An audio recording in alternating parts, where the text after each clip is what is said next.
Domestic Shorthair. This is the cat. No pedigree, no dramatic origin story, just evolution doing what humans usually mess up. This isn't a real breed in the strict sense, it's genetic chaos, random pairings, endless variations, and ironically, that makes it one of the healthiest cats on Earth. Short coat, any color you can imagine, lower risk of inherited diseases, stronger immune systems, longer average lifespan. But the real secret is personality. Domestic Shorthairs are adaptable. They bond easily with humans without becoming needy. Not cold, not clingy. They handle kids, dogs, apartments, routines, and human nonsense surprisingly well. Hunters when necessary, cuddlers when invited. Independent but emotionally available. Think of them as the balanced setting of the feline world.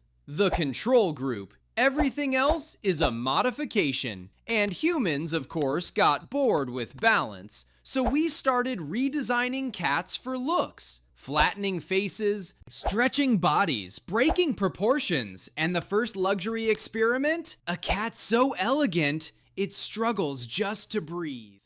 Persian, the aristocrat of the cat world. Long fur, slow movements, a face that looks permanently disappointed with you. This breed didn't evolve, it was designed. For centuries, humans selected Persians for one thing: looks. Round head, short nose, big eyes. The result? A living luxury object. Persians are calm, quiet, predictable. They don't climb much. They don't hunt much. They prefer soft surfaces, stable routines, and humans who understand personal space.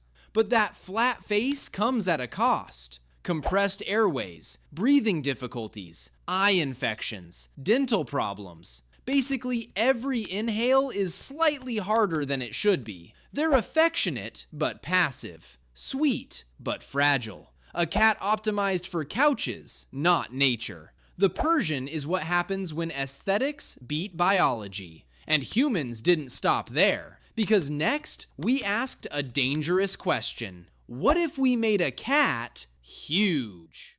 Maine Coon. This cat doesn't walk into a room, it arrives. It's one of the largest domestic cat breeds on the planet, up to 10 kilos. Long body, massive tail, ears like a lynx that forgot it was supposed to be subtle. Despite the size, this breed wasn't engineered in a lab. It evolved naturally in harsh, cold environments. Big paws for snow, thick fur for winter, a tail that works like a built-in scarf, and somehow, none of that made it aggressive. Maine Coons are calm, social, famously gentle. They follow humans around like oversized assistants. They chirp instead of meowing, and they tolerate handling better than almost any large cat. Basically, this is what happens when nature scales a cat up, without breaking its personality. But size isn't the only way to stand out. Next, we meet a cat that doesn't just want your attention, it demands it.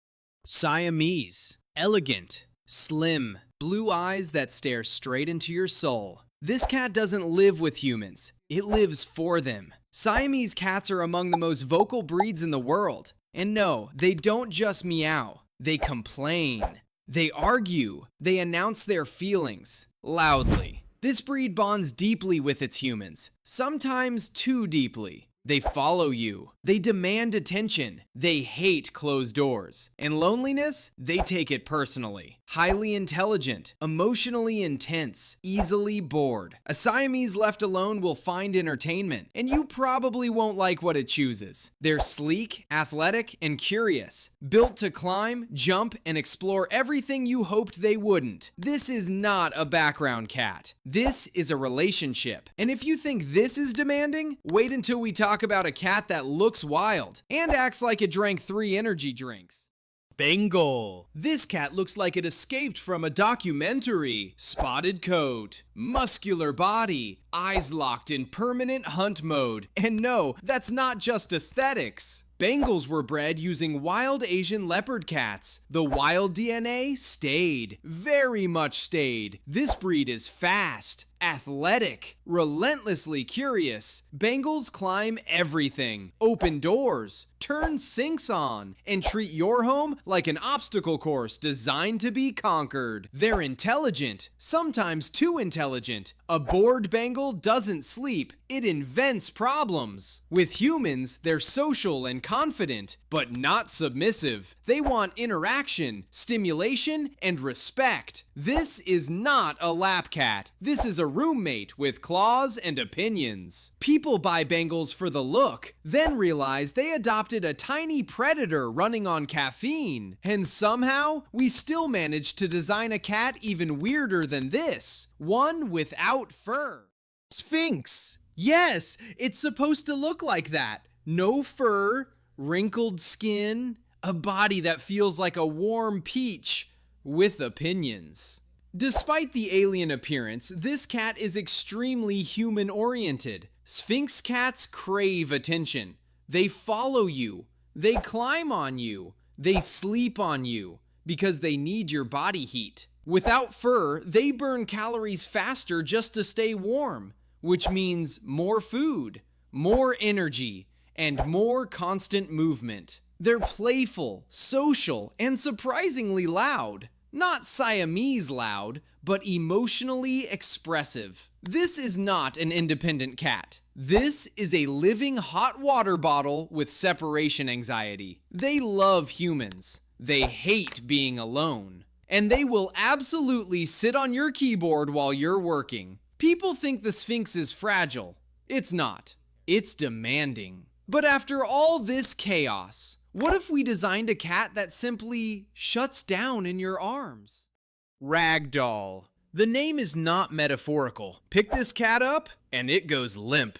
Ragdolls were bred for one main trait: extreme docility. Large body, soft fur, calm eyes, and an almost absurd tolerance for human handling. They don't resist much. They don't panic easily. They trust, sometimes blindly. Ragdolls bond strongly with humans. They follow you from room to room. They enjoy being held. They actively seek physical contact. Aggression is rare. Overreaction is rare. Self-preservation instincts? Also rare.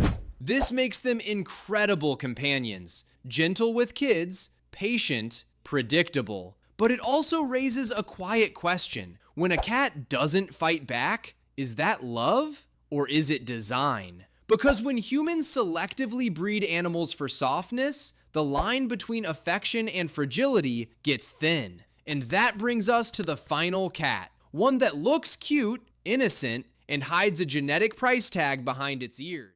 Scottish Fold. At first glance, it looks harmless. Cute, round, soft. Those folded ears make it look permanently polite. But those ears are not a feature. They're a mutation. Scottish Folds were bred for a cartilage defect that causes the ears to bend forward. And cartilage doesn't exist only in ears. It's in joints, bones, tails. As many Scottish Folds age, they develop chronic pain, stiff movements, arthritis. Sometimes from a very young age. They're calm cats, partly by nature, and partly because moving hurts. With humans, they're affectionate and gentle. They tolerate handling well. They don't protest much. And that's the problem. This breed forces an uncomfortable question. If an animal looks cute, but lives with pain, is that still love? Domestic cats began as survivors. We turned them into designs. Some changes worked, some didn't. And the face you find adorable might be the price they pay every day.